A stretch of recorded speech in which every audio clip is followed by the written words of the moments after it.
என்ன பாண்டிச்சேரி மக்களே எல்லாரும் ரெடி ஆயிட்டீங்களா? நாளைக்கு நம்மளுடைய தலைவர் தளபதியை வெல்கம் பண்றதுக்கு நாளைக்கு டிசம்பர் 9 நம்ம புதுச்சேரி மாநிலத்துக்கு தமிழக வெற்றி கழகத்துடைய தலைவர் தளபதியா வந்து வராருங்க. மக்கள் சந்திப்பு நிகழ்ச்சி வந்து இங்க நடத்துறாங்க.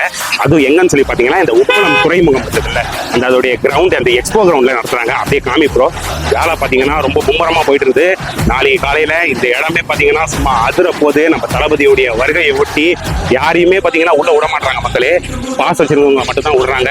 மெயின் ரெஸ்ட்ரிக்ஷன் என்னன்னு பாத்தீங்கன்னா நாளைக்கு வந்து வெறும் 5000 மக்களுக்கு மட்டும் தான் இங்க அலோடா. அதுவும் வந்து அந்த பாஸோட வரவங்களுக்கு மட்டும் தான் அலோடு சொல்லியிருக்காங்க.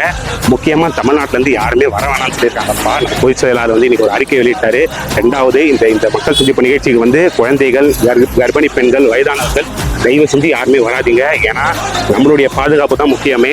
நீங்க அதனால குழந்தைங்க இந்த மாதிரி எல்லாம் யாருமே வராதிங்க இந்த நிகழ்ச்சிக்கு. நாளைக்கு புதுச்சேரியே பாத்தீங்கன்னா அதிர போது. நம்ம தளபதியுடைய வருகையை முன்னிட்டு பயங்கரமா இருக்க போது. எல்லாரும் வீட்டை நியூஸை பார்த்து என்ஜாய் பண்ணுங்க. நம்ம தளபதியுடைய ஸ்பீச்சு கிட்டத்தட்ட நம்ம 41 குடும்பத்தை நம்மளுடைய உறவை வந்து நம்ம இழந்துட்ட அப்புறமா அதுக்கு அடுத்தது அந்த கரூர் தீவிரத்துக்கு அப்புறமா நம்ம நடத்த போற ஒரு மிகப்பெரிய நிகழ்ச்சினா இது இந்த புதுச்சேரி மாநிலத்தில் நடக்க போற இந்த மக்கள் சந்திப்பு நிகழ்ச்சி தான்.